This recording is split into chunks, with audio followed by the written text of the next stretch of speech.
Okay, folks, I think we did this right. Had a little bit of a hiccup this evening, not this morning, this evening. And yeah, we're up. Seems like it's been a while since I've done one of these. Didn't do one on Tuesday or Wednesday or Thursday. I was under the weather. Let's just say that you wouldn't have wanted to hear me. It would have been quite annoying. Not not big time under the weather, but just sinus, front sinus, which is almost never happens to me.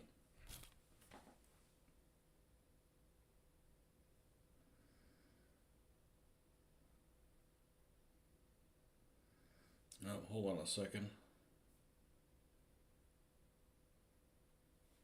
Okay, let's move this thing to the side. We got to clear us up some space. We got to clear some space here because this is just I'm getting pushed into a corner. And we got some new things, and then we have a hiccup that we were able to solve. The hiccup I was able to solve was um, I I was trying to figure out where the hell the tracks went to this thing. I found one, and then the other one was fell behind the thing out in the garage. So we've got the two tracks for Yag Tiger. So she has already been washed, so we can go into the dry brush phase with that. We went ahead and painted these two panthers, which they look awfully green from here, but Dunkelgelb is a weird ass color, and it reacts strange when it is near greens. It starts looking greenish. So this one looks, yeah, the big difference you can see is if you've got this one that has only the red brown on it, it ends up looking significantly less green than this one that has almost equal parts green, brown, and Dunkelgelb. But we're going to be dry brushing the base color on it again, so these patterns will be a lot more subtle. At least that's the intention for it being. And I hope I'm doing this right because I still don't see anybody on here, but it asked me some weird things that it had never asked me before, and I'm like, and then the next thing I know, it's like, oh, I set up this for a schedule. I was like, no, I didn't. I wanted to start it the same way I always did. So typical me fighting technology. So they always have to change things and fuck with it. And I'm a painter. I don't need the technology to be changing every 5 minutes. Okay, so let's go ahead and put some of these colors back so we can clear off some space here, and then we can get to washing the Panthers, so that way they can be used later on in the weekend, and then go to the Yag Tiger. So that's where we are at. And I had an interesting thing happen today. I always hear about these people talking about bending their needles and breaking their needles on their airbrush. And I'm like, I don't see what the big deal is. Well, I'll tell you what the big deal is. If it falls on the ground, that thing hit right on the end, and mine, I got a tiny little bend on it. I don't think it affected anything, because like I said, it was very minor. You couldn't even see it, but you can feel it when you run your hand against it. So hopefully that's not going to be something that's going to cause me to have to buy another needle, because that's another $15 down the drain or something like that. So we will use that as long as we can without having to throw money at the problem. Let's get these things out of the way. Probably need a blank workstation.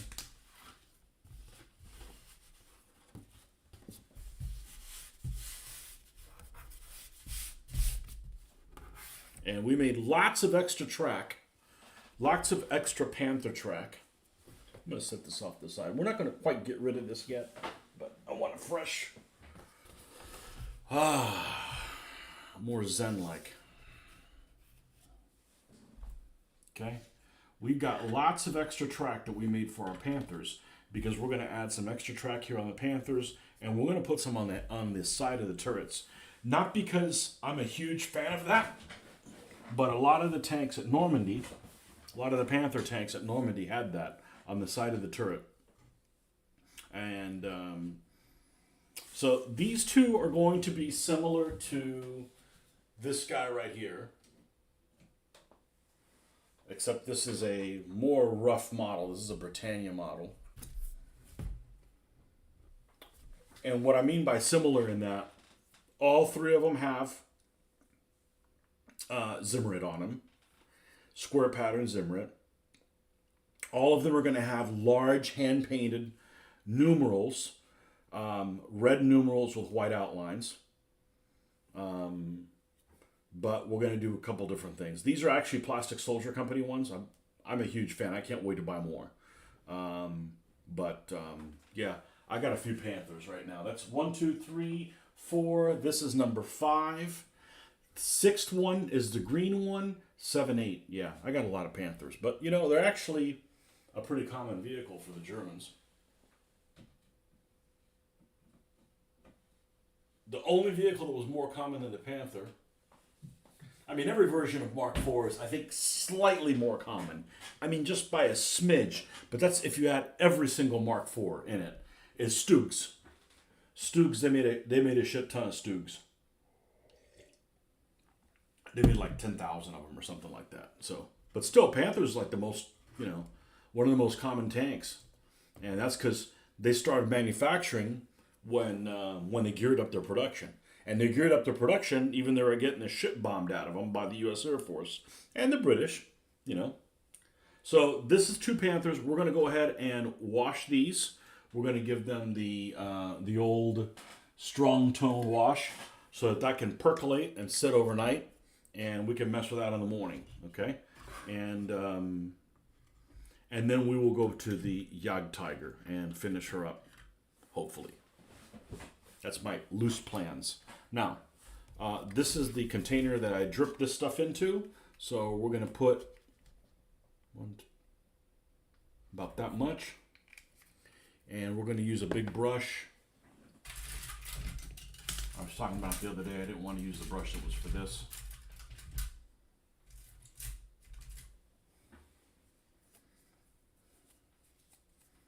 Okay. And we'll take the turret off.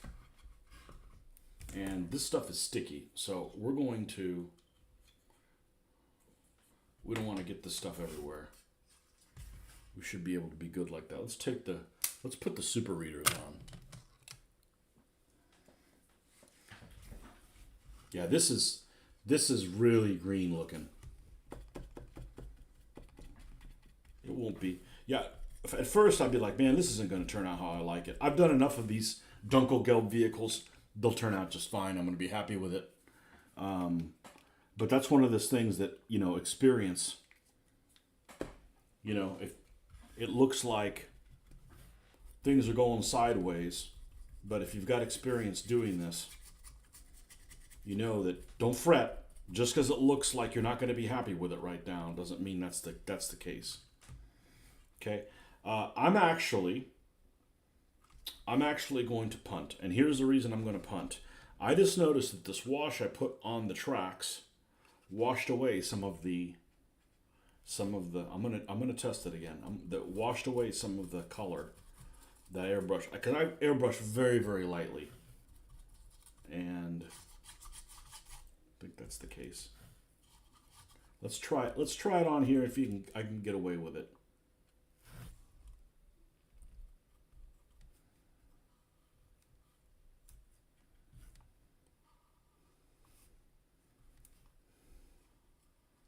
May have been mistaken. Let me be really careful with it, not very abrasive with it.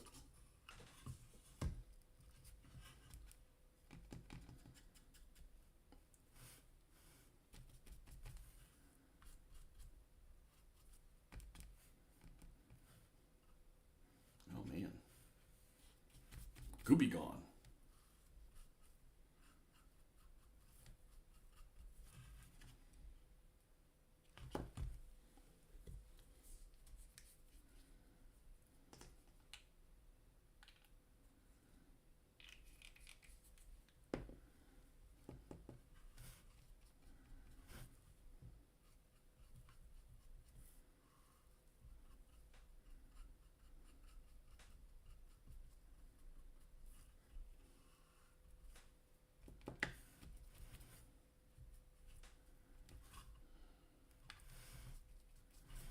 take a look at something.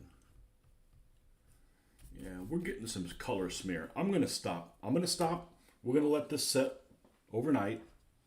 Okay? And then we'll do this in the morning. Yeah, it looks like it's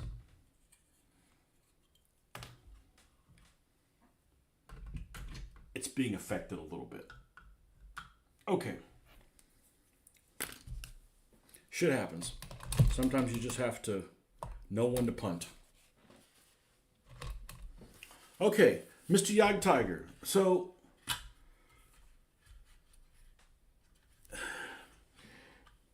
if I was going to go about this the way I did the other vehicles, this tank is actually a primer red base. So I would normally dry brush the base color on again. If this was a Dunkelgelb vehicle, that's what I would do. I think I'm going to take a different tack. I think that what we're going to do is we're going to go ahead and paint the track, and we're going to go ahead and start weathering it. Because in the weathering, there are that Iraqi sand is going to help pull all of the details of this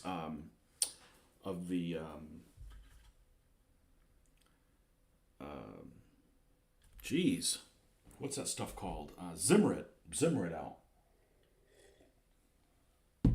And I think that's the way I want to go about this on this vehicle. And honestly, it looks pretty freaking good as it is. We'll have to tinker with some other stuff, but so that's how we're going to go. We're going to go ahead and paint the tracks here and paint the rubber tracks as well. That's going to be a mess, but that's okay. And then we can weather them. All right, so let's go ahead and do the all-purpose track color I like to use. German camouflage black brown.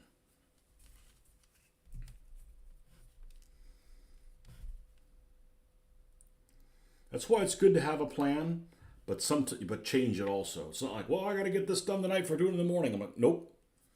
And I've actually seen that happen before, that it's actually lifted some of the paint up.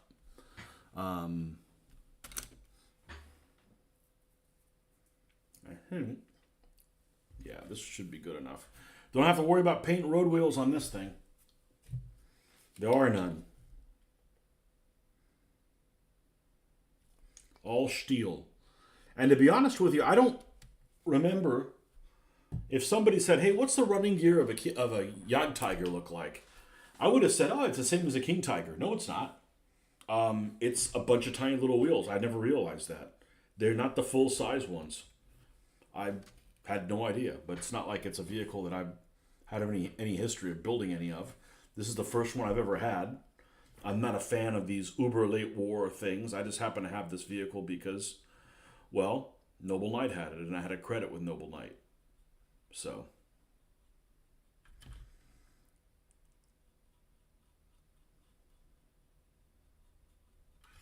I am not a big fan of those 1945 type weapons.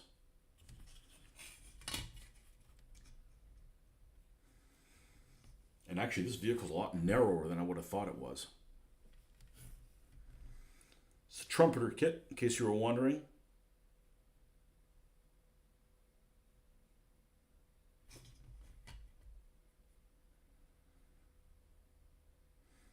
See, I hit the ground running, hit airbrushing, because I needed to get those two Panthers airbrushed.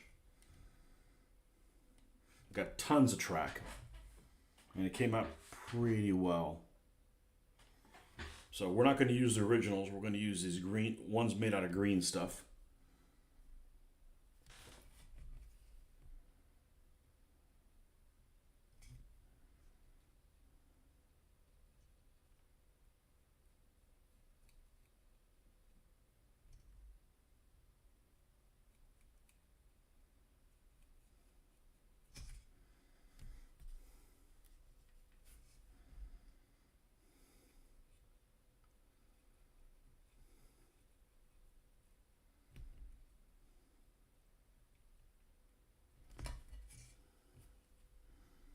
This is the same color that we're going to paint the tracks. It is just a great base color for like old corroded rust type. You know, it almost looks charcoalish, but brown. I'm sure somebody out there has painted these tracks on here in like almost like orange rust. It's just not my. That's not my thing. I don't think it. I don't think it looks good to my eye.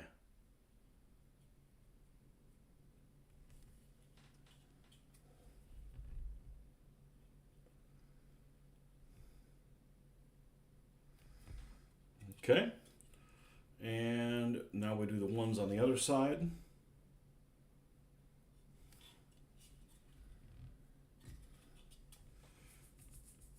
I'd be really surprised if this doesn't look really good when we're done with it. It's a Chinese kit. The Chinese can do a good job if they want to. S model is excellent. S model is even better than Trumpeter because Trumpeter, my biggest gripe with this thing is, look at all. I mean, this is a huge vehicle, and none of these hatches come with the option of being open. I understand the ones in the back not having an option of being open, but the Commander's hatch isn't an option to be open. I mean, it's doesn't necessarily mean I would have put somebody in it, but it's nice to have that option, especially you have two of these vehicles. But this is not what I would consider a typical German vehicle.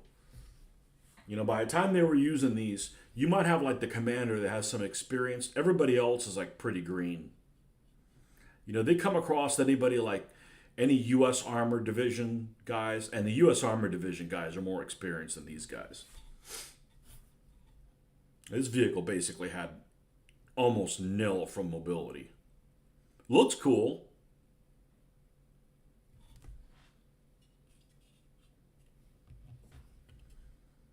And it's also a shorter machine gun. It doesn't look like it has a coax. Just one in the hull.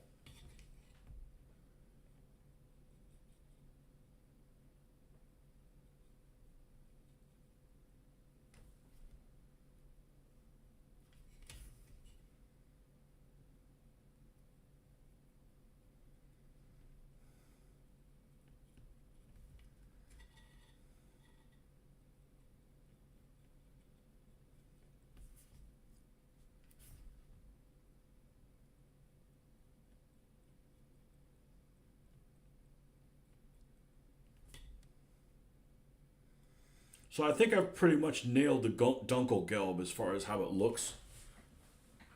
Off on a tangent. What have you watched lately? Movies, TV that has blown you away? Well, good morning.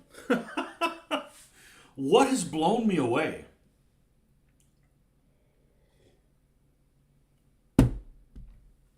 Nothing. And I rarely, that's why I rarely watch TV. You know, I just rarely watch TV because rarely does anything blow me away. If you're talking about stuff that has to do with a hobby, my daughter came up. She's in college about 2 hour and 15 minutes away. And she came up for a weekend over spring break, and we finished up Masters of the Air. And I don't know. She's going to be back for summer. We're going to pick up Band of Brothers again. I think we made it through 3 episodes. I've seen the whole series once. So she's going to be my war movie buddy. She saw Saving Private Ryan with me, so she can handle all that kind of stuff. She got so angry. She got so angry with the guy that just froze on the staircase. She was like chewing him out. It's like, you got a 15-year-old girl that's freaking chewing you out, you pansy. What have I seen that's really good? The problem is I start watching something, you know, the only times that I'm going to watch something is at lunchtime. And since November, I now live here. And what that means is I live relatively close to work, so I just come home for lunch. So I haven't watched anything since November at all, lunchtime. But I was watching this one movie. I was going to say series because it seemed like it was long as shit. It's a Polish movie called Warsaw 44, and I made it 2/3 the way through the movie, and I just gave up on it. It was a little too. I don't care for period music that has modern period pieces that has modern music in it. I couldn't watch the SAS one because it had ACDC shit in it and stuff like that. It's like that's just like I wish they wouldn't do stuff like that. Um, what have I seen? I want to see that freaking Godzilla movie, but I haven't been able to. Um, Now, if you're talking about what have I seen that's not actual programming, um, there's so much good stuff on YouTube. So much good stuff. I haven't really watched anything. I didn't come on the last. Like I was said earlier before anybody came on. I try to do this at least every other night, and I was under the weather the last 3 nights. You would not want to listen to me. I was all like dripping out of the front, you know, just a common cold, but annoying. Um,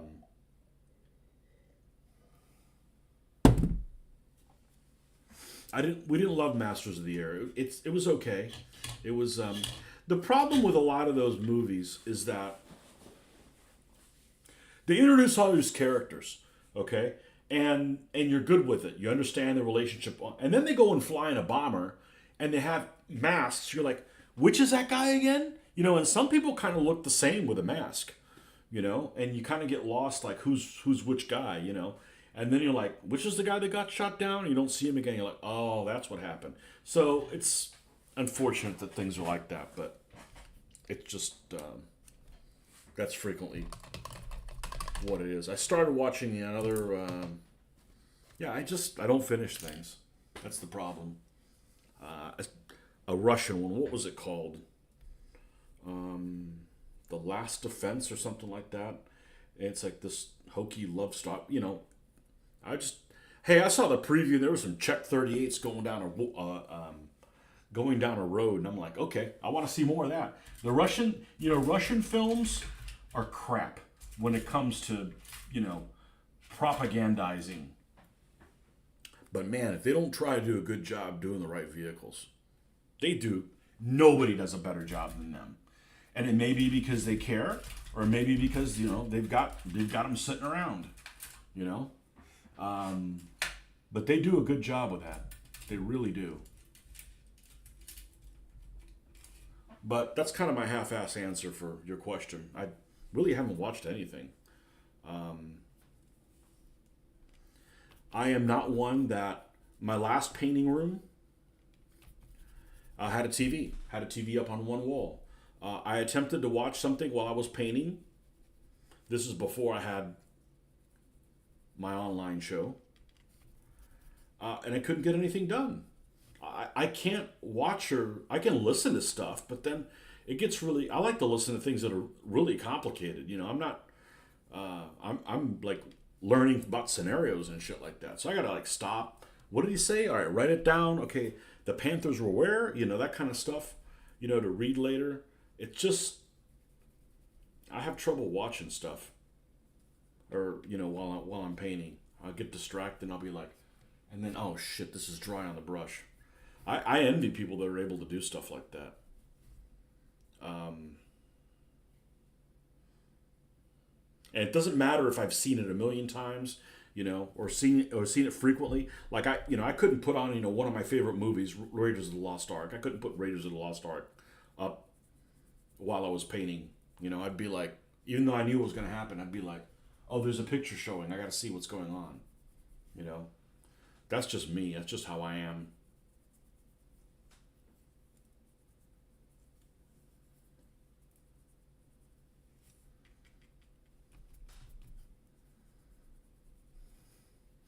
But watch something? Nah. Not really. Haven't been watching anything. I've been playing a lot of, well, not a lot of, well, yeah, because I didn't go online, so what else am I going to do? That stupid game. World of Warships. And it's stupid because it's, you know, it's luckily, I don't think it's toxic for me. I know enough about that stuff that I'm not going to, my view of history isn't going to be skewed by it. But, it's a dorky game. But it's something to do. I enjoy the range estimating aspect of it. If it didn't have that, I probably wouldn't play it. But I was playing something. I'm like, what ship is that? I'm like, that looks like an Abdio class mine layer. And sure enough, that's what it was. Some things you just don't forget.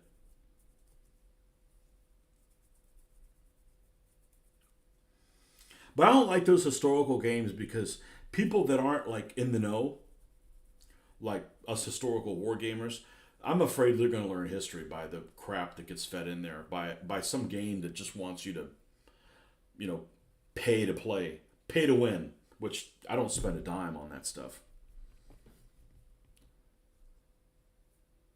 Something that occurred to me the other day. Given your heritage, are you originally an Antonian just known as Tony? Yes, I am an Antonio Jr. My dad had this thing where he wanted me to name me after him, and it's annoying as shit because if you're, if he passes away, which has happened, it creates all kinds of issues. So yes, I am a junior, and yeah, I don't think anybody who's named Tony has that is their legal name. I do have a guy that works for me who goes by Danny, and that is his legal name. He's not a Daniel, he is a Danny. He was born a Danny and is one.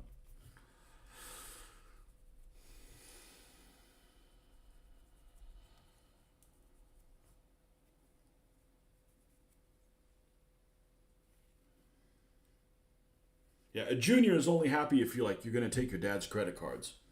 You're gonna try using them. And the other thing that's a big problem is you probably don't know this if you're not a junior, is if I'm signing any legal documents, I always put the junior, and they don't carry them forward. So even though I enter it, the people that enter the stuff in there and next thing you know that, oh, my mortgage doesn't have junior on it, and it just creates all kinds of issues that aren't apparent. So I wanted to make sure that my daughter wouldn't be named after me. That would be awfully weird, but she deserves her own name.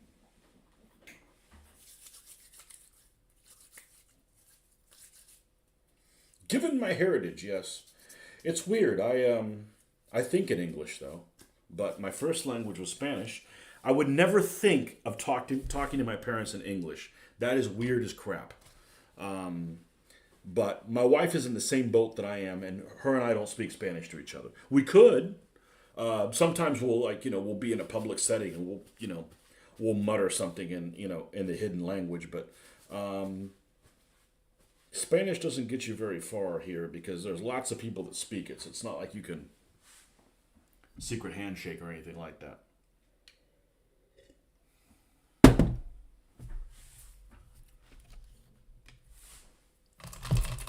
But definitely think in English. Born here.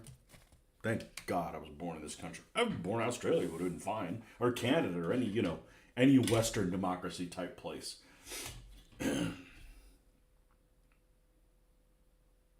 Okay. We needed that to set a little bit. I'm going to go grab a soda. And I tell you what, one thing that I'm rocking is how my barrels look.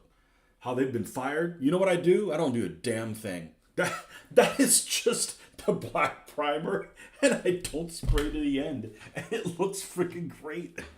I'm just like, don't do a damn thing. What I used to do is before I use the airbrush, and I'm a brush painter, okay? The airbrush just kind of speeds the process of getting the paint on because a lot of this paint is super, super thin. So it has problems covering it. Does the daughter speak Spanish or is it getting lost? She understands, but it's not her first language, It's not her first language. So, some people could be like, oh, you didn't teach your daughter Spanish? I'm like, yeah, but she's awesome. So She may have known another language and then like done shitty in school. So it's fine, you know. Um, I'm not worried about it. But she's gonna try to do some work overseas in the summer, maybe.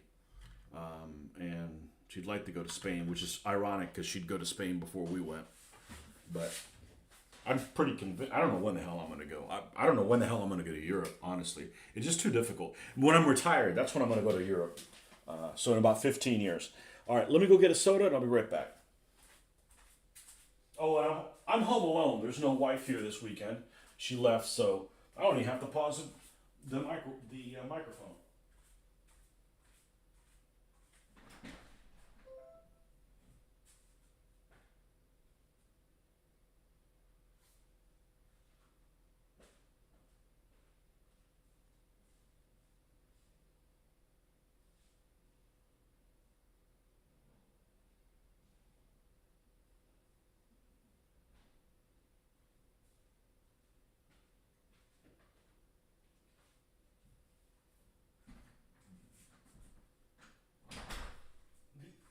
The other thing to consider when you're talking about another language, I only speak Spanish to my parents and occasionally, have to talk to different workers or, whatever.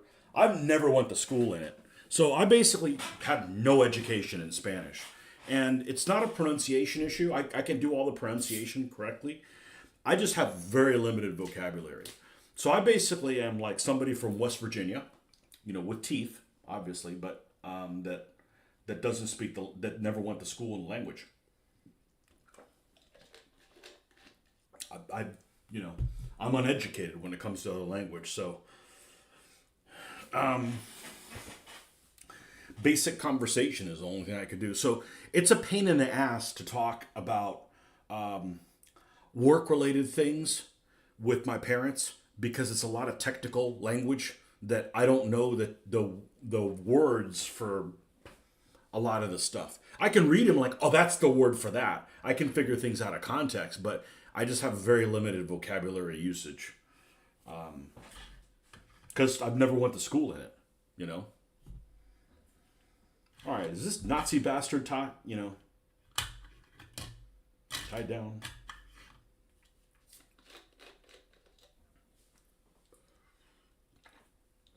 You're originally German, right? Shh, won't tell anybody they're in Australia.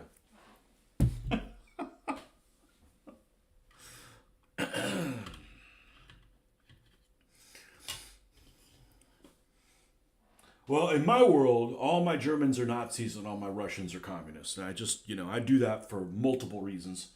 One of the main reasons is I don't want to think that there's some kind of glorification of these guys. Hey, they had really cool stuff, but bad folks, bad regime, and I normally I wouldn't even think about it twice. But there's actually some people I have not encountered them playing in my own life, but on the internet, there's some folks that I've seen some comments. And they're nobody I know, and they might just be trolls and stuff like that. But I've seen comments where they talk about German veterans and stuff like that, and I'm like, you know, yeah, they're kind of in a hard situation, but I wouldn't glorify what they did. And some guy's comment the other day was like, "No, the true heroes, they were defending Europe." I'm like, what?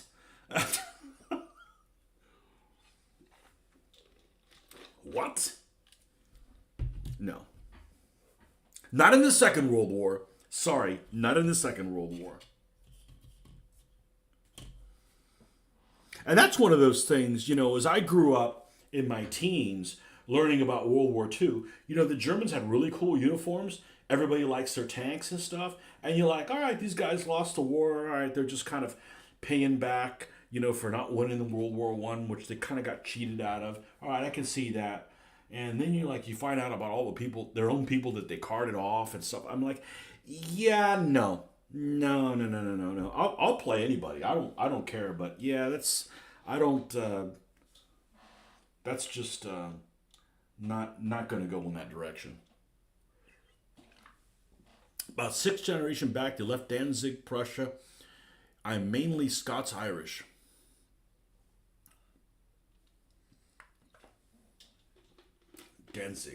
Gdansk, right? That's the old Poland got that part of. I don't know who the hell it belonged to originally. I bet there was barbarians living there, like the Wends or somebody like that. And then the Poles went in there and it's like, nope, you gotta wear shoes, get out of here. You know, and then they just went back and forth. The missus is Chilean. So we are a Spanish-speaking household. Chile. Long-ass country. Well, German and Chilean, you know what I just thought of? One of the coolest things, I say, if they made this into a movie, it'd be great. But you know how they ruin movies. This book, that I think, actually, I have the book, but I read it on Audible, or I listened to it on Audible. Audible just allows me to get through a book. Because otherwise, it's limited. My naval stuff all the way up there? Holy smokes. Yeah, it's all the way at the top. Navalandia. Let's see. It is called The Kaiser's Pirates. I believe it's this one. I read this on Audible. And let's see, Königsberg is before Königsberg. Karlsruhe, yeah. Emden. I think it's this one. And it's the Dresden, which was one of the escapees from the Battle of the Falkland Islands. And just how it's hiding inside the little hidey holes in Tierra del Fuego, it's just unbelievable. That's like a great freaking movie. I'm pretty sympathetic to the Germans in World War I. I know they were their aggressors, maybe, or, but I don't know. I like their ships a lot, And they didn't ship people off the camps.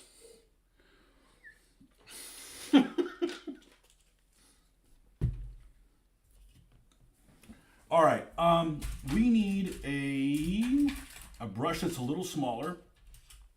And I have done a really bad job of keeping these well. So I'm going to do my magic formula here of taking some hand sanitizer and getting all this green stuff out.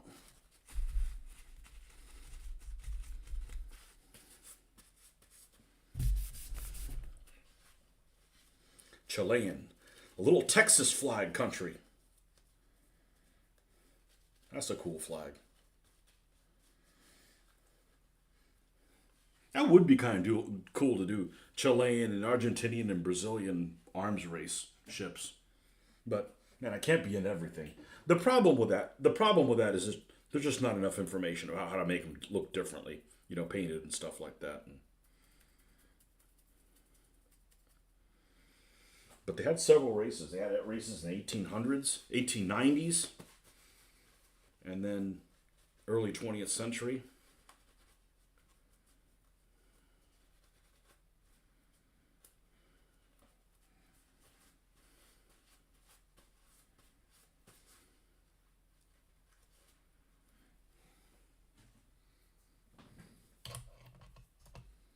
A Spanish-speaking household in Australia. Boy, it's a covert language there, I would imagine. Well, when you look at the Boer Wars, late 19th, early 20th, it was the Brits that were shipping people off the camps. I don't know much about that, to be honest with you. So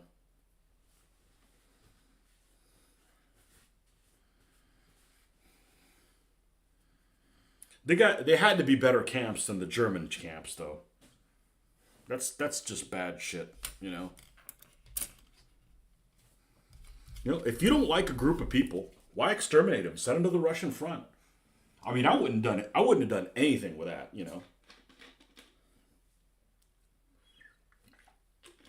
My ancestors sent all those people out of Iberia, and the next thing we know, we don't know how to freaking balance a checkbook.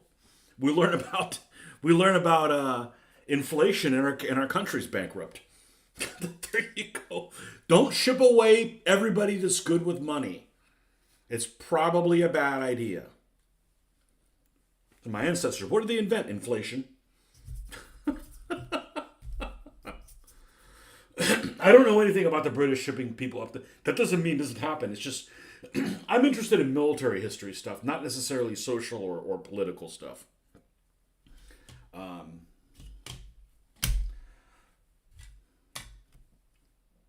And all the Victorian games I've played that involve the British, I always play the natives. Because, I don't know, everybody wants to play the British. Which, I don't mind playing the British at all. But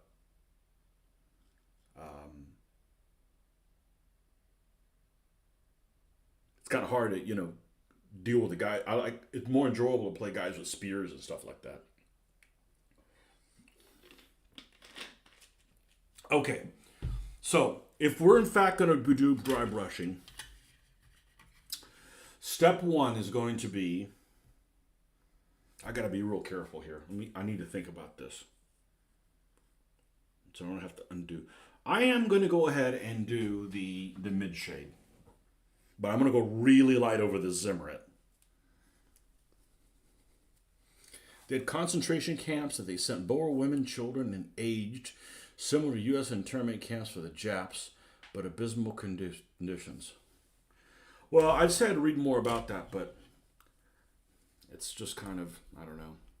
I'll take your word for it. Is that why they say the British Empire is one of the top 10 worst? I don't know. I never considered that. I'm like,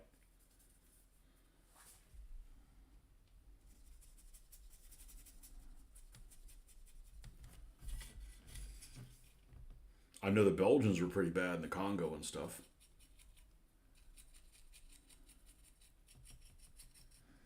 Aren't the British supposed to be enlightened?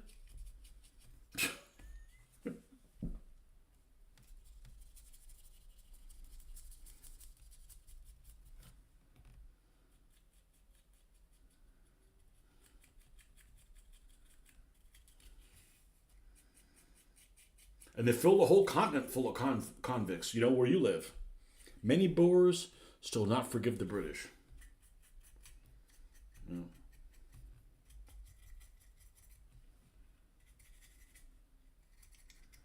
Every nation's done some bad shit.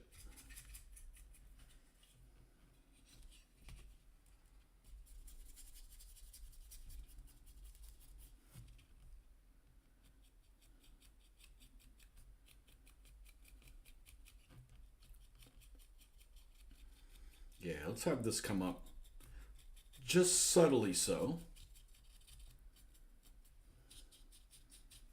And then we will add the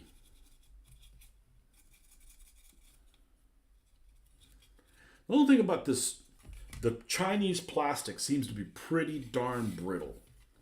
I'm a big fan of Plastic Soldier Company. Their plastic is almost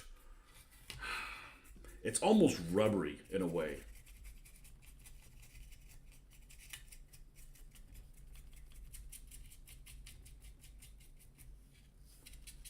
Oh yeah, this is good. This adds another kind of hue, another level of color.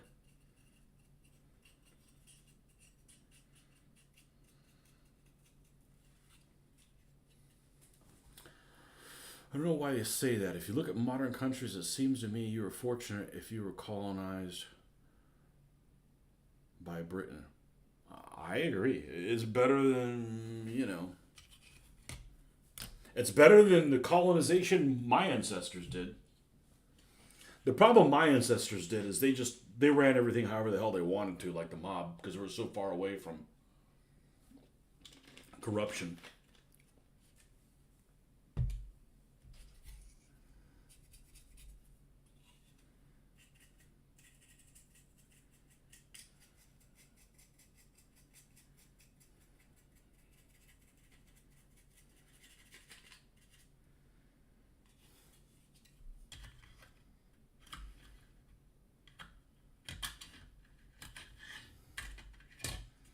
I don't know that I'm gonna do a whole lot of this on the running gear. I don't know if it would make much of a difference, but let's just go ahead and do it. I mean, how dirty can this running gear get? I mean, this thing is just, it can't move.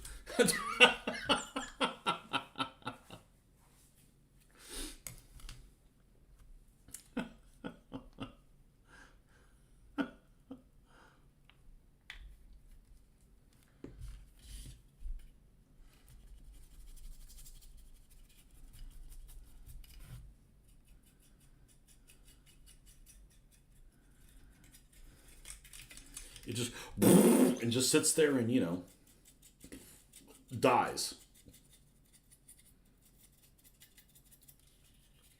But watch, this thing's going to look amazing.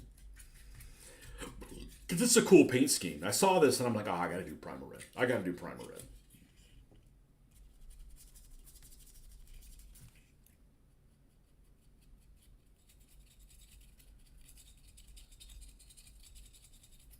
And I was going to do a King Tiger and primer red, but my two King Tigers are going to be my two crappy King Tigers.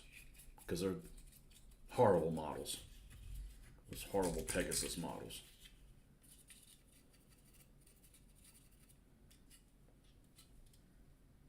Okay, that looks good. That looks good. Okay, that looks good. That looks good. I'm not a fan of that saying. Less is more. No, less is always less. The problem is more can be too much.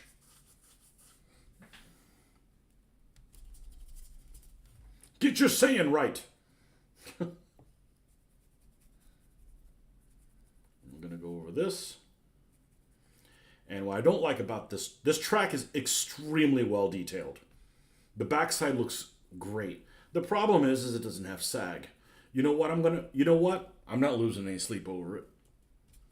Yeah. Now the funny thing is this thing, I built this around 1996, and somehow I got rid of the sag. I don't know how the hell I did it. Oh yeah, I ran some thread through here. I was an anal 20-something-year-old. Nah, we're not doing that. We're just gonna move on. They just blame it on the people in the factories that didn't leave enough sag on it. The slave labor they used to build these things.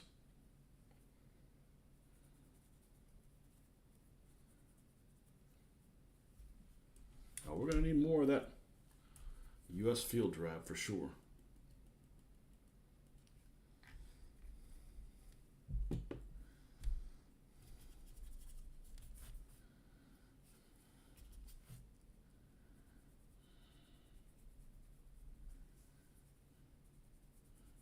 So weird to be doing a vehicle this late. But that's what Noble Knight had in stock. And you had them back credit. I had to use it on something. And it got me to experience how a trumpeter is. This is the second trumpeter kit I built. Both of them, unfortunately, are lame. They don't give you the hatches you can make open. But we're going to paint all these tracks before we put them on there. It just speeds up the process so much.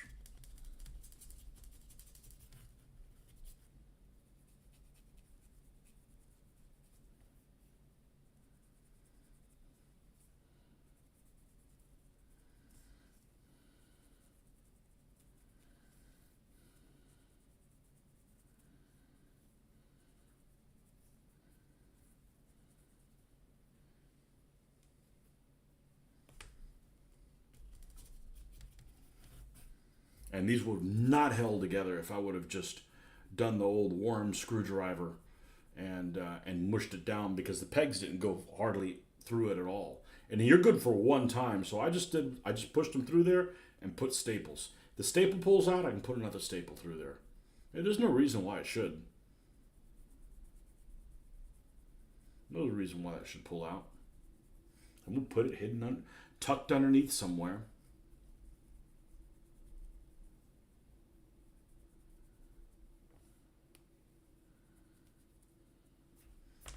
Okay, we need to do a racky sand on those. Okay, we will do that as well. And that's this one. It should be this one. Nope, that's green ochre. That's what I used to use as the Dunkelgelb. And you could use it in You know, that color changes so much based on the lighting. It, it's crazy. Absolutely crazy.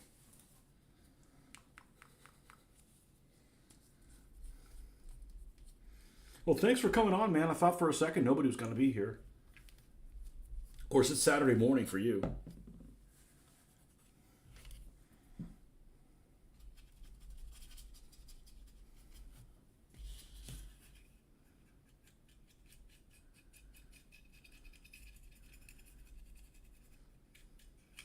People are like, man, how does it look so good with the dry brushing? Because I don't just dry brush one color. I do multiple, and there's a wash, and there's different, it's layers of different things.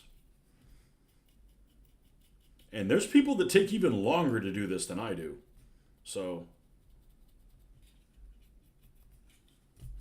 that's the satisfying thing about me. Anybody whose stuff I like better than mine, I'm like, man, that motherfucker takes a long time doing it.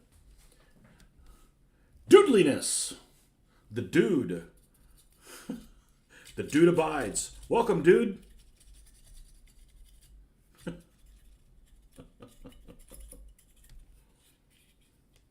Don't know why that movie is so popular. I mean, I like everybody in it. I watched it again recently, probably in the last year. All the slaves, China sure was lucky for the opium. Yeah. That's kind of a weird time period. What, 1837 or something like that? That's just kind of that time period where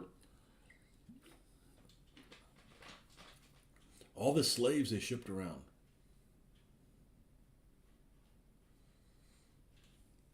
China's worse than Hitler?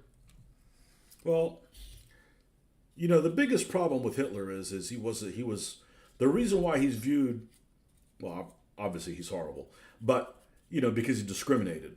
You know, if you just sent everybody to the camps like, I don't like people, and they all go in there, I'm like, okay, well, I guess he just likes cats, you know.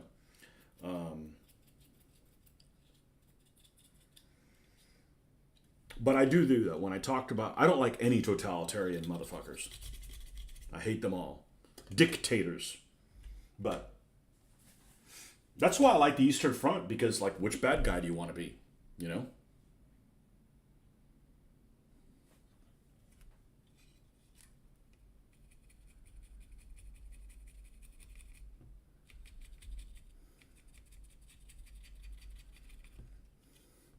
What's that term that I heard just this last year, or within the last year? Is it relative? No, it's I can never remember the term, but it's, you know, judging places long ago by today's standards. You can't do that. You got to judge them by the standards of the day. So in that day, like for instance, you know, like the Assyrians were super assholes because, like, you know, even when everybody was barbaric, they're like, you know what, we can do better than this. You know, that's when you stand out and you're like, you know,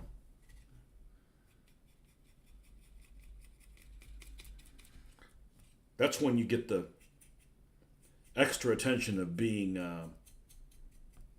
not friendly folks. Oh yeah. There we go. This color is so good. This Iraqi sand is just so useful. It just does a really nice fade, and you're not using white, so you know you're not chalking it up. Which one of these days I'm going to do a snow vehicle, and I'm afraid I may really like it because there's a couple of campaigns that happen in the snow that I'm very, I shouldn't say very fond of because it's like, you know, human suffering, but I'm very interested in.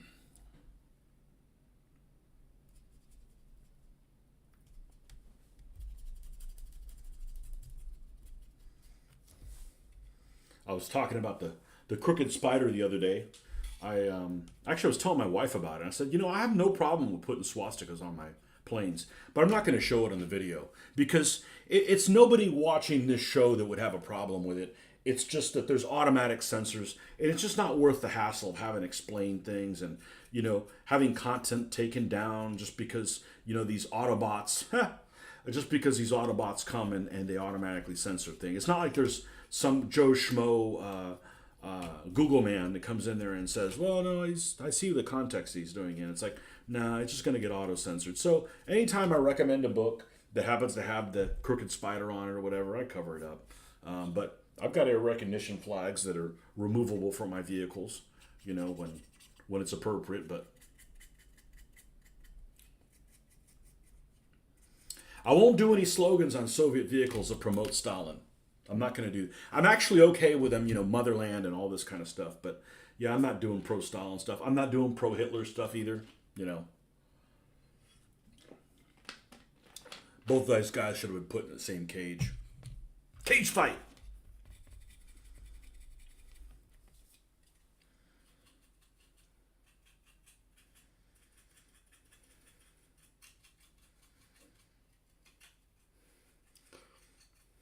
And then we're still going to do some black lining on here. So I'm telling you, this ought to look pretty freaking stellar. I'm looking forward to seeing what this guy looks like.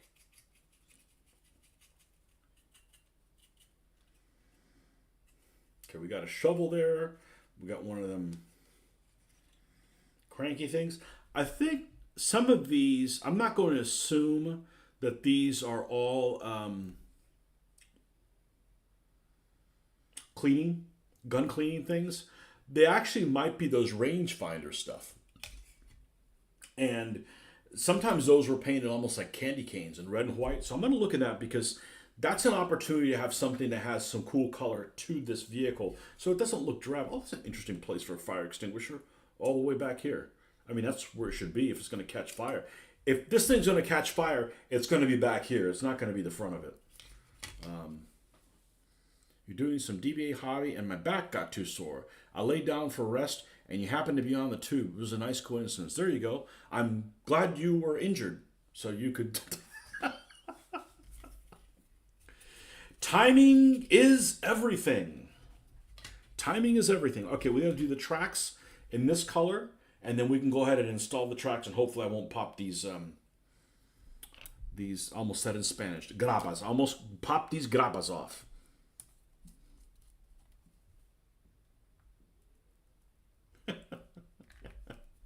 Yeah, I don't have an education in Spanish. And the thing is, like, I'll watch Spanish programming, and because there's so many, like, linguistic type differences between the language, like, I was watching some show in Spain, I'm like, oh my God, you can't even, well, it's like the UK, okay? I speak English very well, right? But there's some languages on that damn island that I'm not exposed to, so I don't know what the hell they're saying. Because there's words, there's letters that they omit. And since I'm not versed in that particular colloquialism,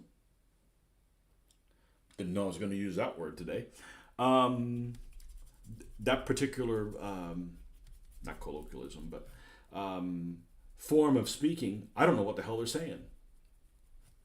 So, if everybody's going to talk like, if everybody speaks in England like,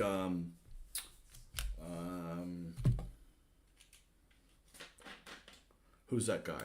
Laurence Olivier, David Niven, and Roger Moore, no problem understanding anybody. And that's how English actors were when I grew up. And then you'd have, whatchamacallit, oh man, the guy off Zulu, Michael Caine, who, he was easy to understand, but, he's got the Cockney thing. But we've heard it in the States, the Cockney, so much that we can figure it out,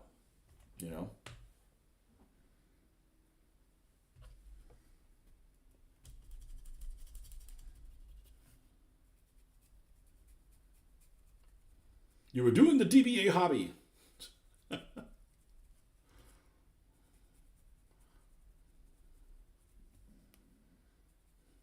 No more DBA for me. No hard feelings, just tired of fighting a war that's unwinnable. Actually, what got me burned out is other people, and I'm not talking about Mitch. I'm talking about other people that trying to grow basically playing a game that is not as good as it could be for the sake of getting people into the hobby, and just people didn't want to show up. People are like, oh man, I'm glad you're doing these videos. Oh, I'll be there at the next con. And it happened like 3 or 4 times with different people. I'm like, well, if you're not going to show up, you're keeping me from doing World War II shit, So And I heard somebody was going to pass it. Somebody was interested in carrying on the torch, which, by the way, they wanted to carry on the torch, but they hadn't been involved in the DBA scene for 15 years and didn't know there was DBA videos out there. Like, that's like, you want to fly the plane, but you don't know what a fucking airport looks like. Like, okay. Have fun with it. I'm off to World War II.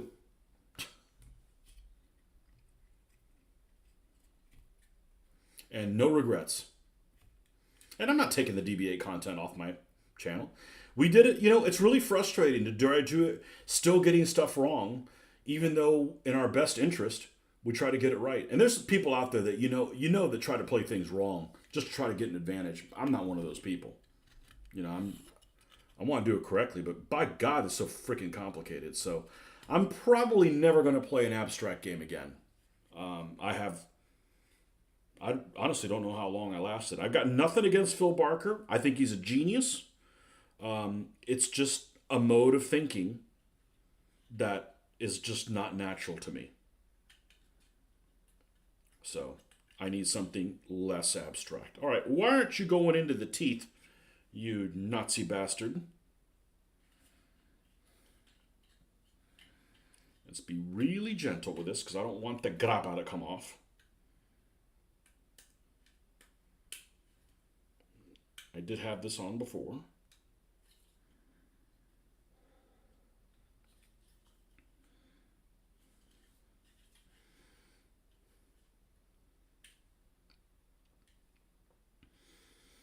And we'd run events. I'd have the scores out like the next day.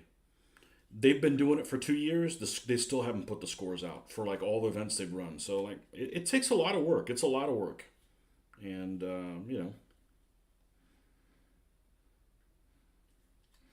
so be it.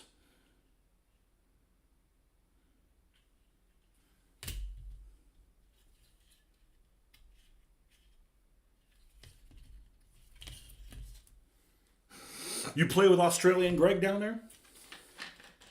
Greg Kelleher?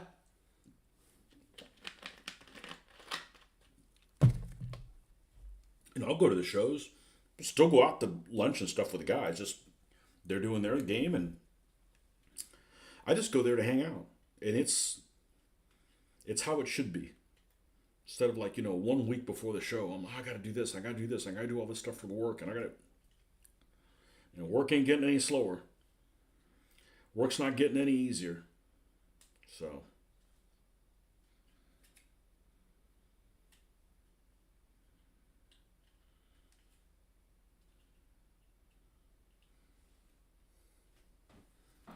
New story, new why. Understands that it came from DBA originally. I stayed because I like what you do and your personality. Oh my gosh. And my good looks are way better than my person. I don't have a good personality. I just tell it like it is, though. And there's a lot of people in this world that aren't that way. That's why I hate, and I say it from time to time, is to tell you the truth. I'm always telling the truth. And I get really frustrated by people that don't. It's too difficult to be salesy and stuff like that. I'd be a terrible attorney. I'd be great if I believed in you, but if I think you're guilty, you're burning in hell, man, and I'm lighting the torch. It's just too... some people, I guess, want to keep reinventing themselves. I'm happy with what creature I've turned into. Oh, man.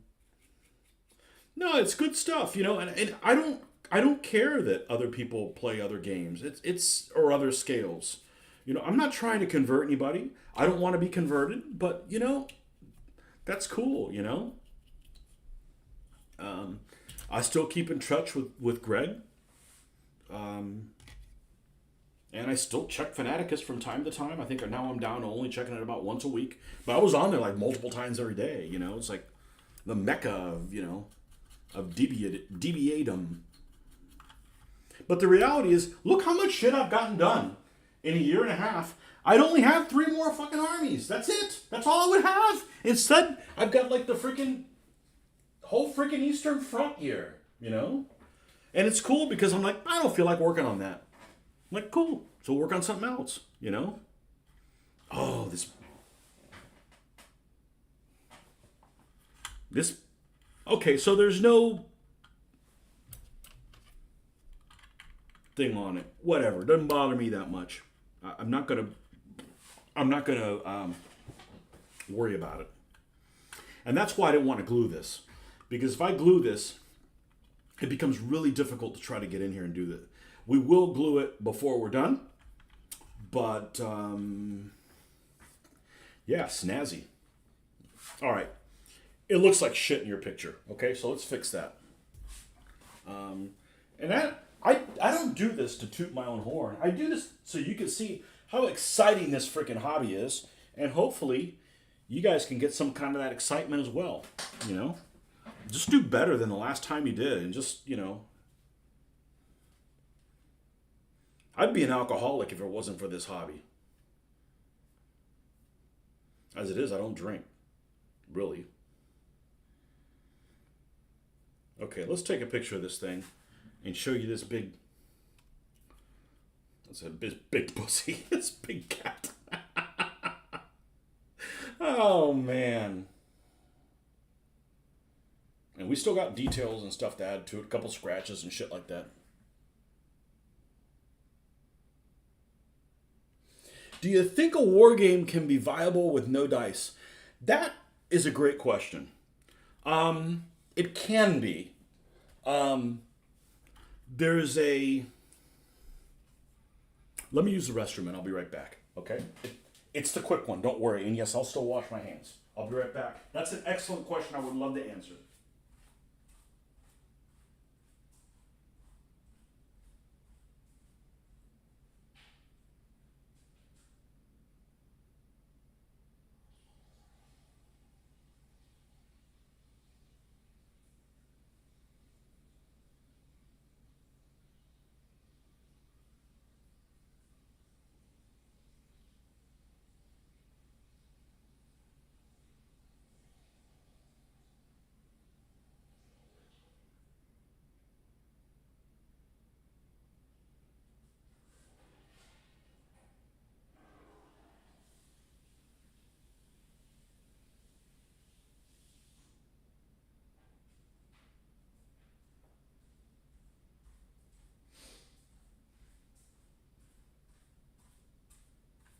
That's an excellent question.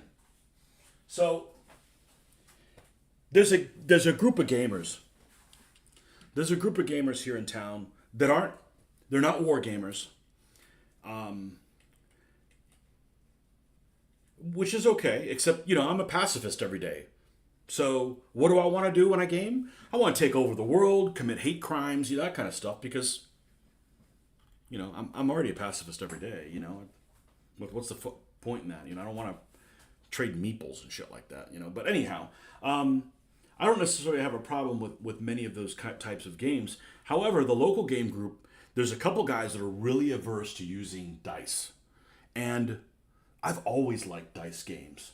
I've always liked dice games because I don't have a problem with like the dice falling on the floor 50 times.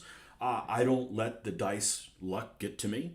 I think if I haven't kept track of the records that I do my entire life in every game, but I would happen to guess that if I have I have a feeling that I have better luck than most people. I don't let the dice luck get into me. And it really gets into some people's heads. I mean, really. I know this one guy who's like super religious. And he's like super religious and this and God that and God the other thing. But when it comes to dice, he is like the freaking most superstitious. Like, this one's fired and we're going to put this one over here. And we're not. I'm like, it's just dice. I mean, unless it's broken, which is, they're made in a factory. You could have a dud dice, but it's not likely. But so many people are so superstitious and weird about that stuff with luck. And can you have a game that doesn't have dice? So there's a game I've been wanting to try for the longest time, and a friend of mine knew how to play the game. He brought it. Mitch and I played it. It's a game called Combat Commander.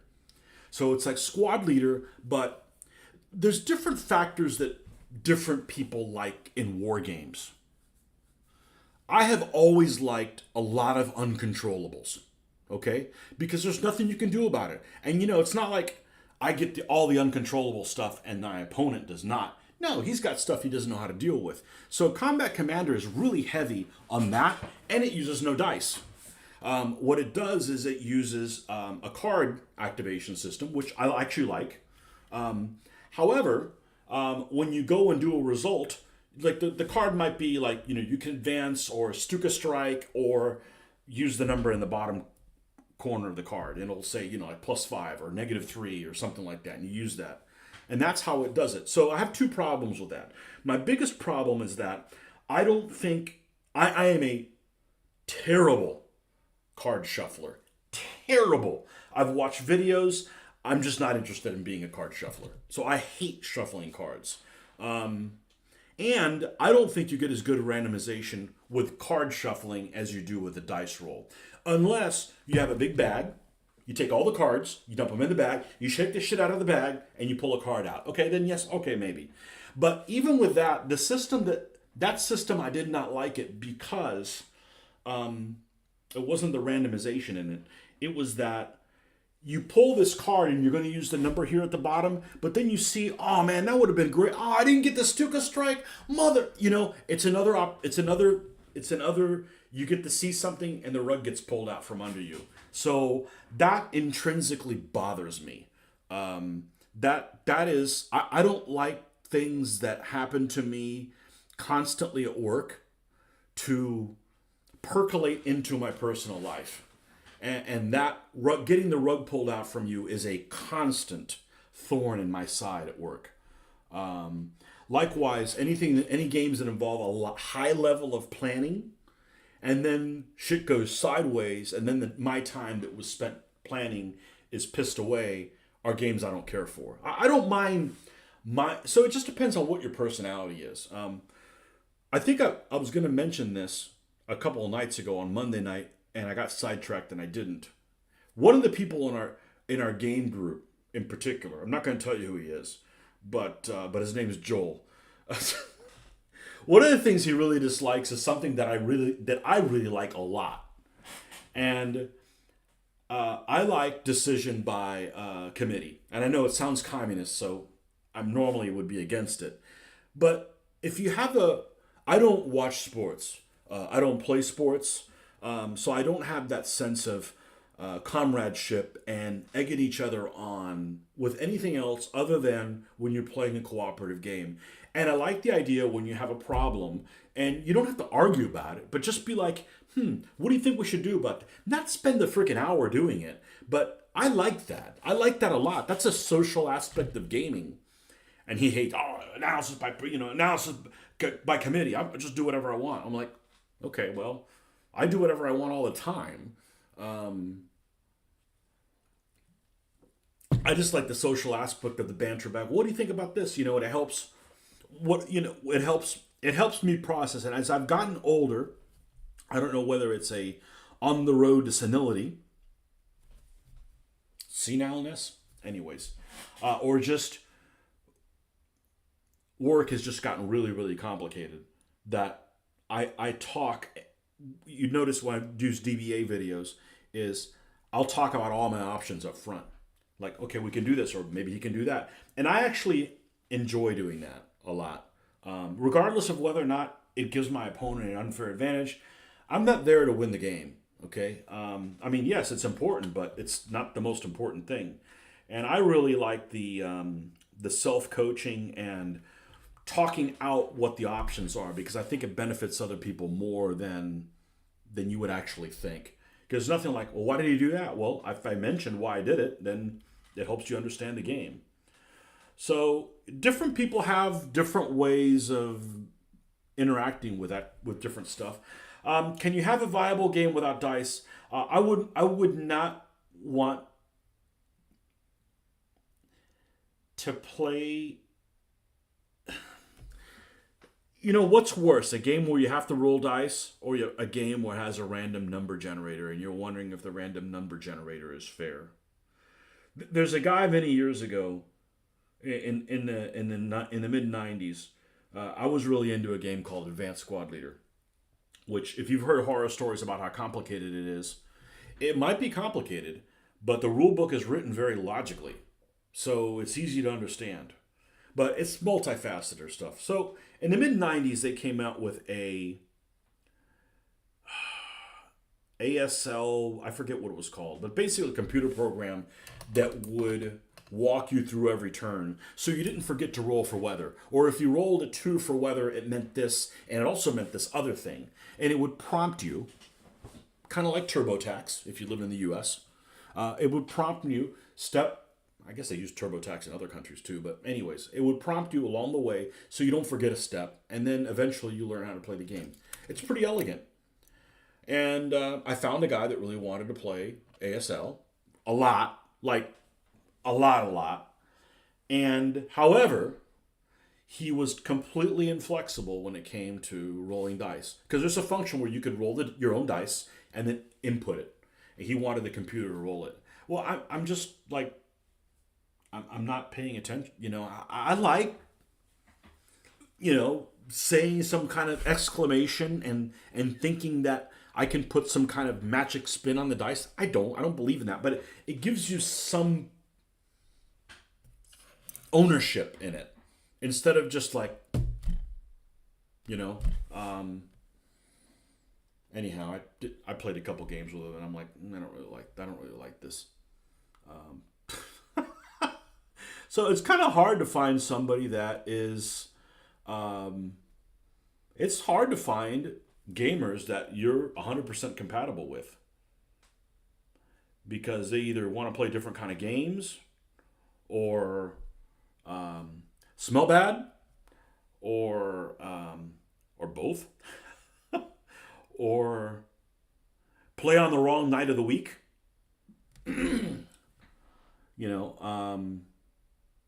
It's just kind of hard to play that. So I've always liked to do things that were social. But lots of people are freaked out about dice. Lots of people. Like, lots of supposedly rational people, like thinking folks, just like think the dice are out to get them. Like, I mock the dice. I'm like, I've seen so many things happen. And that's when I'm like, I saw people filming games. I'm like, let's film some games. Because all kinds of crazy stuff happens that you wouldn't believe it happened unless you saw it before your very eyes. And I don't edit anything because it's just extra work for me. I never liked reality shows because it's all edited content. Maybe those things really happened, but they didn't happen as you're seeing them happen. So you're being fed it's wrestling. Yeah, wrestling is stage, but anyhow, can you have a viable war game without die rolling? Yeah, I don't think I would enjoy it that much. There's a set of rules out there. I want to say for World War II skirmish, I want to say it's the one done by Buck Surdu, and I think his does not use dice, but you need some kind of randomization thing. I would. It just depends on what kind of gaming you like to do. I think chess is a horrible game. I'm not interested in it. It has no dice. It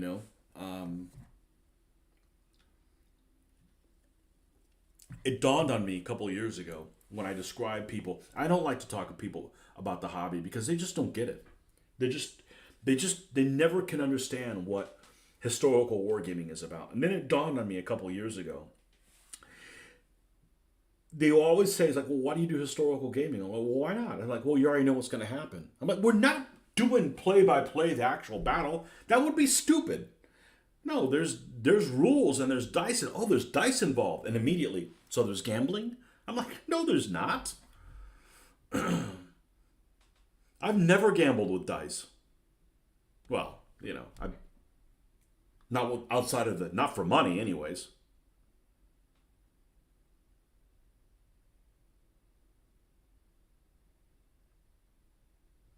So yes, I think you can have a game without dice.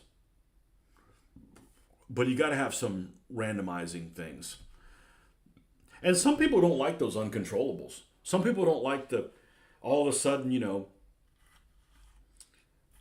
a random event comes and one of your tanks has to leave the board. I love that kind of shit.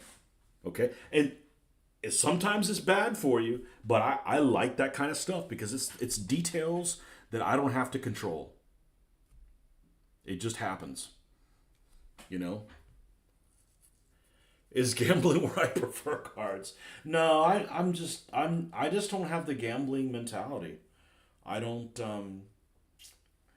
I have played poker. I don't mind going and gambling, but if I'm going to lose $200, I want it to take 6 or 7 hours. You know what I mean? I don't mind. It just needs to be some kind of a value to it. Not like, oh well, that's good for like 15 minutes. I'm like, I mean, I've been on like 15 cruises and I've gambled once. Now, actually, nope, I did not gamble on the cruise. Somebody else talked my wife into doing the slot machine. She didn't do very much money, but it's like she was like, "Yeah, I'm here to. That's not what I'm here for." You know. We did have a group that used to play poker monthly, and that was cool because you go in with $20 and it just got redistributed. You know. But I know from playing war games, sometimes it's not your night to win. And this one guy cleaned this other guy because he's like, well, I'm not going to lose. Sometimes you're just not going to win, man. It's not your chance. So he ended up losing a couple $100.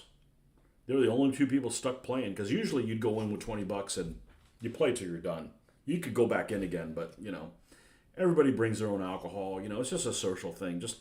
It's just a fun way to redistribute money, right? I mean, none of us are pro players or none of that stuff. So, but yeah, this guy had an ego issue. He's like, well, I'm not going to win. I'm not going to lose to you. Yeah, well, you did, pal. You know.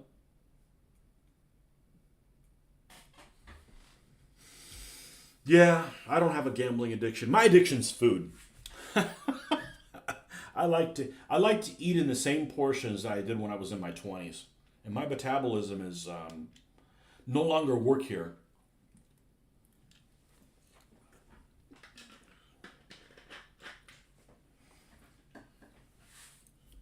But I suspect that's a pretty common problem.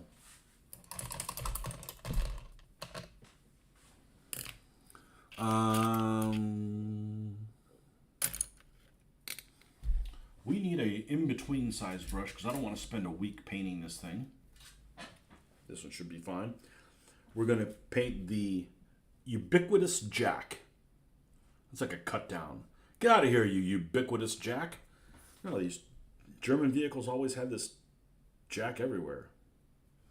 And this little box that's basically two pieces of wood for the Jack to sit on.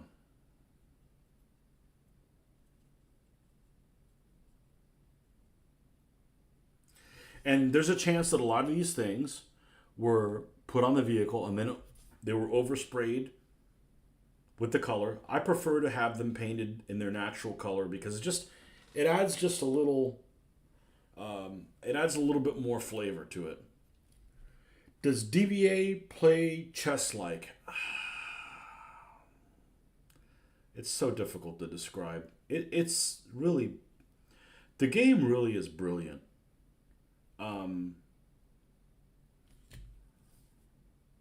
the problem with it is that the rules are not organized how most people would organize a set of rules. So, and if there's any problems, it's very difficult to get everybody to agree upon something. So, it's kind of like at work. If you have something goes wrong at work, they're always like, "Oh, we got to find a way to make sure this doesn't happen again." Fair enough. If there's something missing in the rule set because you're playing a tournament game, um, you can't make like judgment calls that affect future games because they're not your set of rules, and you got to play the tournament by the rules. So that's kind of a problem I never plan on experiencing again. I have a set of rules that I plan on using for this, and if there's a problem with them, I won't be playing them the way they are, and we will make alternative judgment calls on them because everybody makes errors. You know, they don't do it on purpose. Like, but we're all human, unfortunately. But but to not be able to correct something because that's just how the rules are, it's kind of frustrating. But the old man Barker put a lot of thought into stuff. He definitely, if I was coming up with the rules, there's things I wouldn't have put in there that he does just because I don't think that way. I don't think abstractly, and it's just not the way I think. You know. So it's the hardest game I've ever played in my entire life, just because of the mentality of it. But does it play chess like? No, it plays geometrically. The coolest thing about it is that you find yourself. I've played many games in the past that are like that do something like this is a skirmish set of rules, a skirmish game. Okay, well, how many figures do you have? I have a whole company of them. I'm like, okay, well, you're making decisions that the company commander wouldn't make. So DBA is the first game that I played, really, that you're making decisions that the commander of a whole army would make. And therefore, all the details you're seeing, you don't see them because you as the army commander wouldn't know they were going on. You basically know, is the unit advancing? Is it retreating? Is it not an action? Those type of things are what you are aware of. And I think DVA does a really good job as far as that goes. I just wish it had a lot more. I wish it would have more detail. I wish the rules were organized better, and I wish it would have more detail to make some of the units that I personally put a lot of effort in making them look different, like knights, behave different from each other. Not necessarily better or worse, but just different from each other. I just think that my paint jobs deserve more detailed rules. That's all, you know. But it's brilliant, and it's elegant, and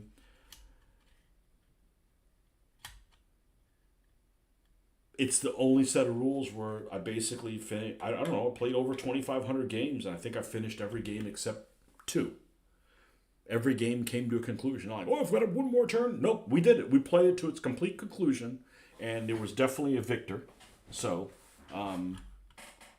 I think that that's super cool, you know. So, but it's definitely abstract. I mean, I played the first game and the factors are easy. You know, every game has factors. They're easy to remember what's better at this or that. But man, all the nuances are just so. It is just such an uphill battle. You know, that's why when the new version came out, Mitch and I were like, we're going to play 100 games of this. We're not going to make our decision on reading the rules. We're going to play 100 freaking games of this. And maybe in 100 games, we'll play most of them right, maybe. We'll decide whether or not we like it better. And, yeah. And I don't mind sitting around while other people play DBA. I just don't want to be the guy that's got to find all the rules. I'm burned out on that. You know, it's the mental gymnastics. You know, you know. But with that said, I don't have anything against it. You know, had some great games with it. I got a lot of armies painted. I want to go back to doing so much cool World War II stuff came out in the last 20 years, and so much stuff went out of business too. That's the really sad part. Is there's so many manufacturers that made stuff for this World War II that were my favorites, and they just went out of business. You know, it was a one-man operation, and the guy needed to retire, and his family's like, we don't want to do that shit no more because we've been starving for 30 years. You know, even the business where I work at, the owner's son didn't want to take over the business. You know, so it's difficult to kind of keep things going. So there's so many manufacturers that I really liked very much. Cromwell, MMS.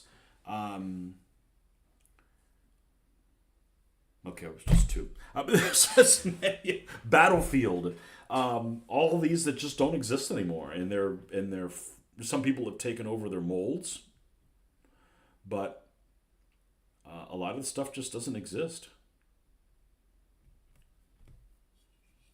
anymore. I have these Stalingrad figures from Battlefield Miniatures. They came out in 2002, just before I got into DBA. I bought one pack of every one of them because in my skirmish game, I've got guys that they're all individually named. It's almost like a role-playing game. So I want the figures to look different from each other. So I bought one pack of everything. I get back in a year and a half into this. I'm like, let's see what Battlefield's making. They're out of business? What the hell? What happened? Oh, yeah, well, those molds that came out, they went bad. I'm like, I just bought them. Yeah, 20 years ago, I just bought them.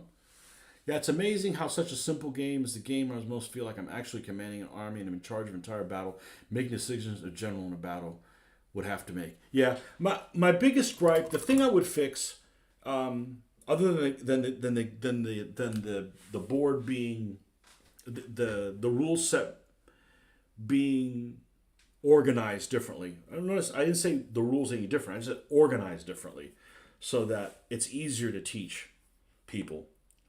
I wish there was a way to contact that wasn't so rigid, because that's a lot of people have a problem with that, and I know because I was one of those people.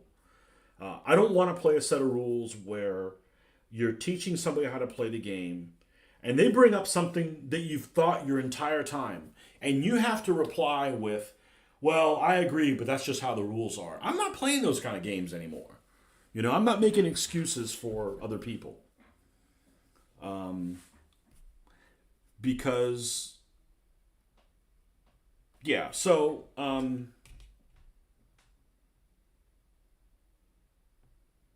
played a lot of good games, met a lot of good people. I'm glad that some people I never have to play again, but that list is very, very small. I think three. I think three is the number of people that I'm glad I never have to play again, because they just weren't any fun. But that's like 3 out of like 300 or something like that. I don't know. I don't remember exactly how many unique people I've played, but it's in the hundreds for sure. And it's funny because it's a tournament game. And I had the best attitude opponents ever. Just measure grids. Oh, it's not grids. It's measuring. I've had the best opponents in it, and I think what it is that everybody's rolling the same amount of dice. You might be getting your ass beat, but I roll a dice to attack you, and you roll a dice to defend, and you compare numbers. So everybody's involved in every combat. It's not like, call me when my turn's up. So you basically have apathy, and apathy's no good. You want to be involved in the battle, otherwise, why are you even there? And many games are very apathetic. Rise and Decline to the Third Reich. Hey, call me when you're out of burps, Really disliked that game. That was a guy used to, my local game opponent's favorite game. That's always a problem when a game that one of the people you play with frequently loves the game and you're like, okay, I tried playing it and I can't stand it anymore for whatever reason. Burps. Rise and Decline of the Third Reich.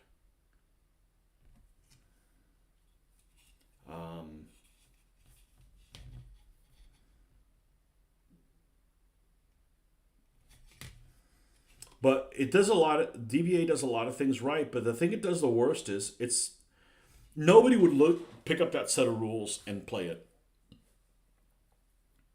Measuring adds to the game? I think so. I think it's, just be verbal with what you plan on doing. Just be honorable. Just play a game honorable and you won't have any problem, and play with honorable people,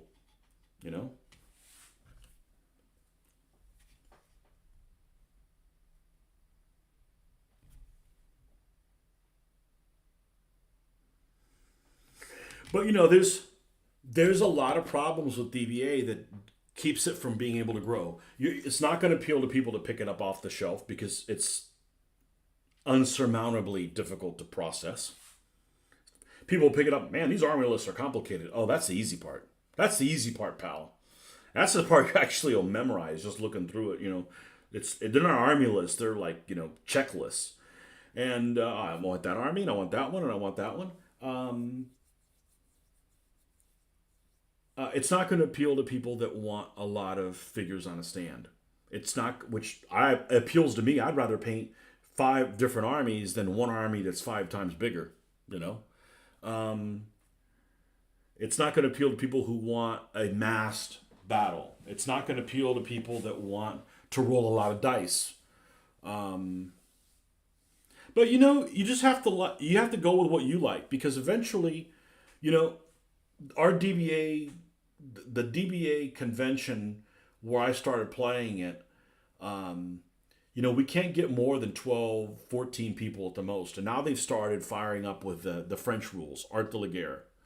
And all the people there's several people that left DBA in our group many years ago. Not the diehards, but some people that left DBA are now, I see that they're signed up to play Art de la Guerre. In 3 years, they'll be done with that too, and they've moved on. Some people are just nomadic. They're always going to be moving to wherever the latest and the greatest thing is, Depends on the game. We love square bashing, which is World War One by grid. I like Peter Pig figures. I don't know. I don't think I'd want to do World War One in the trenches. That would just get old.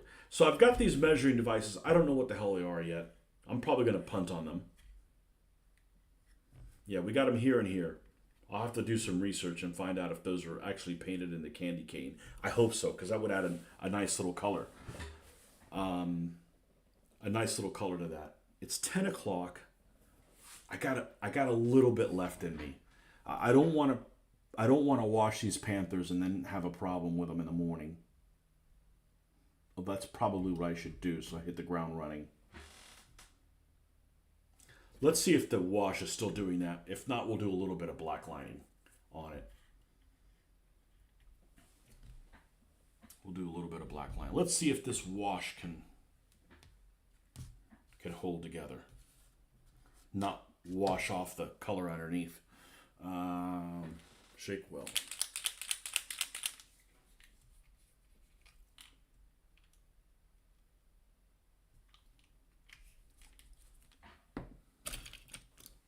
And this is the color we're using? Right. This is the brush we're using? It got stiff.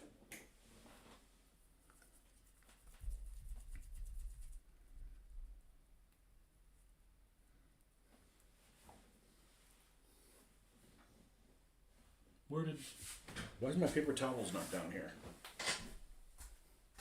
I need to talk to my producer about this. I was hoping I'd have some time to paint this my French restaurant, because I really want to disclose what the name of it is. No, it's not rated R or anything. This little thing.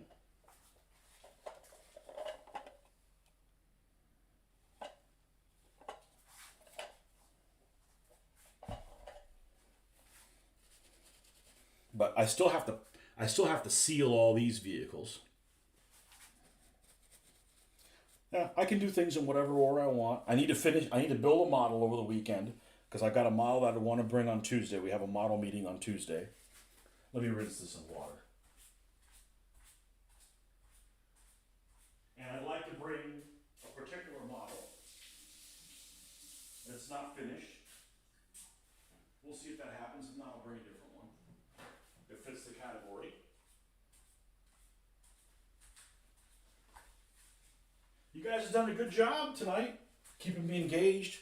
It's greatly appreciated. It's literally the best thing you guys can do. I don't want to. What do other people do? I was going to say OnlyFans. No. What's the thing? Patreon. F that. I don't want your money. Just come out and hang out. That's it. I'm doing this so I can get shit done. We can have interesting conversations. Patreon and that. Really, does anybody need more monthly things? Like, don't we each, all of us, pay enough BS stuff every month?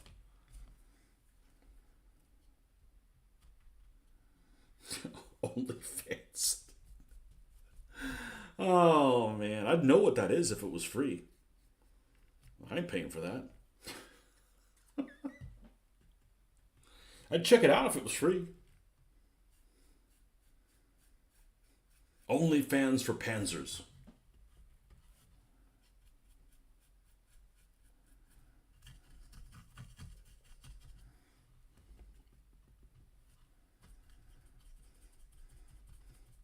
Yeah, my daughter's going to be back and doing the summer thing soon. So we got one episode left of that awesome series, Generation War. I've seen it. This is my third time watching it through.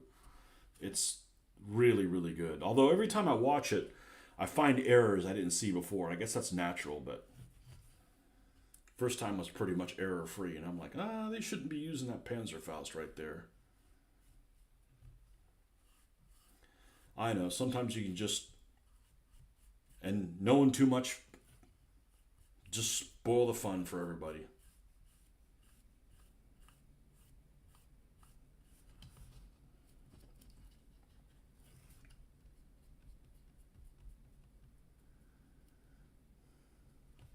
Yeah, it looks like the color's holding now. Good. That way we can finish up these things. Because they don't look very good right now. But this is experience. This Dunkelgelb is a weird ass color. When it gets around green, it starts looking green. And maybe that happens with every color, but it is super prevalent with Dunkelgelb.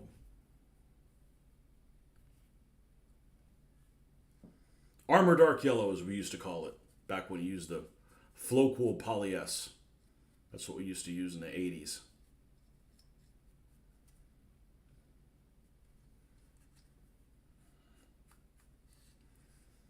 Okay, and the turret, which we want to put the little alligator clip on.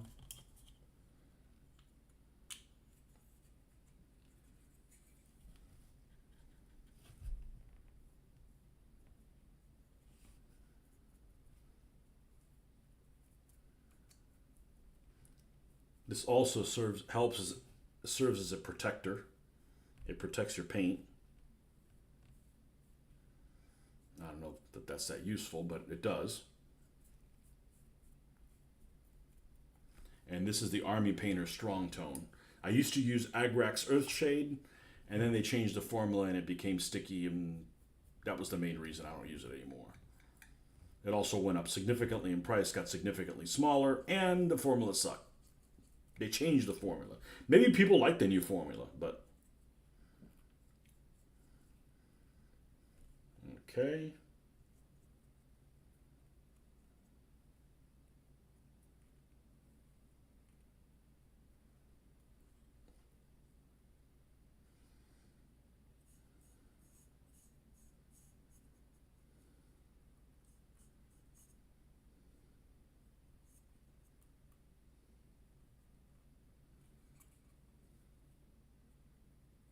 This Zimmerit pattern is really nice on these vehicles.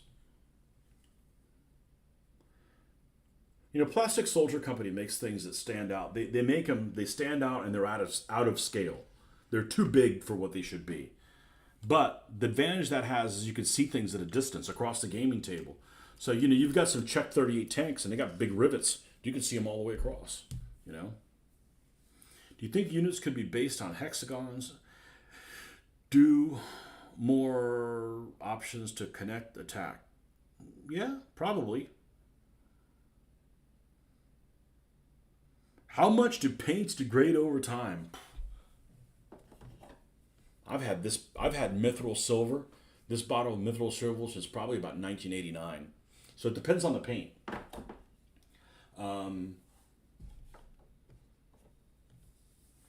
Those early Games Workshop and the same manufacturer of those are this Coat d'Arms. These are the most longevity paints I have. Because it's a rubberish type bottom and a rubberish type top, and they just seal really well and keep the air from getting in there. Um, most of my Vallejos, I bought them in around 2004, so they've lasted a good amount of time. Unfortunately, some of them had a lot of shelfware before I got them, kind of the weird, unused colors. So they behave kind of weird, but Vallejos last quite a bit of time. Um, Not really a problem with modern paints. I know the old Moto Masters and the Flocals and stuff, they had the glass bottle and the metal type lid. They didn't seal very well. They didn't seal very well.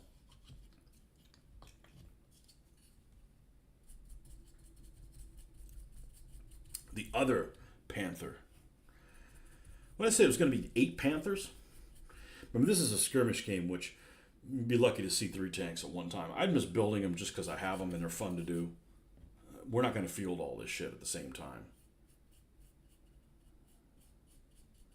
If you field a bunch of stuff at the same time, what you mean is you're playing a set of rules then that doesn't have a lot of detail, because you have to avoid some detail or you never get through the game turn. And like, I'm not putting this much effort into painting and then painting some vague game, playing some vague game.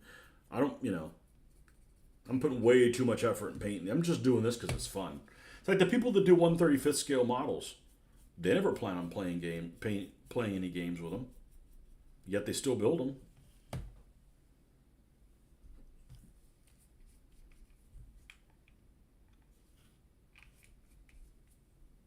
I love that Green Panther. I just that was just it almost looks like fantasy, but it's not. It's the right colors and everything from MIG.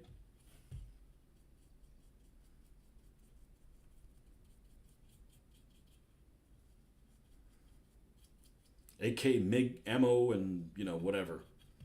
Yeah, see this little open hatch for the visor's little hatch, little visor flip. Yeah, the driver's visor. That's definitely going to need some inking around it to make that pop.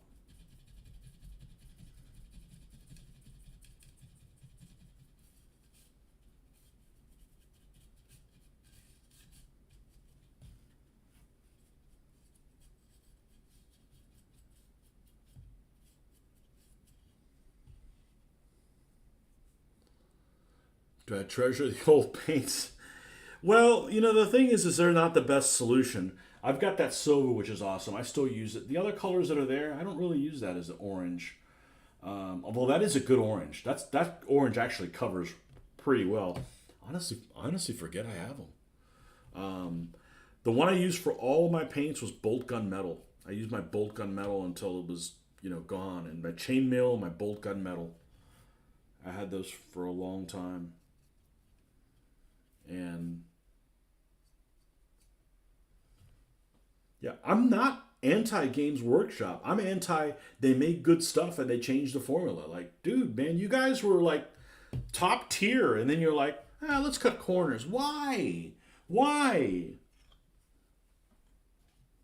For the profits? Yeah, well, people need to do things for reasons other than just profits. You know?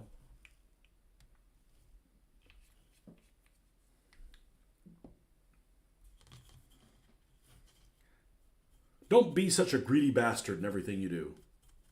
We need another one of these alligator clips.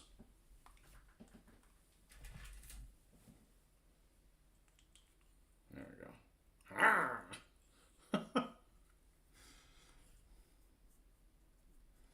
Those things are real handy. Sometimes you buy things and you never do anything with them. And sometimes you buy things you're like, man, I should have bought these 20 years ago. I'd have been using the hell out of them.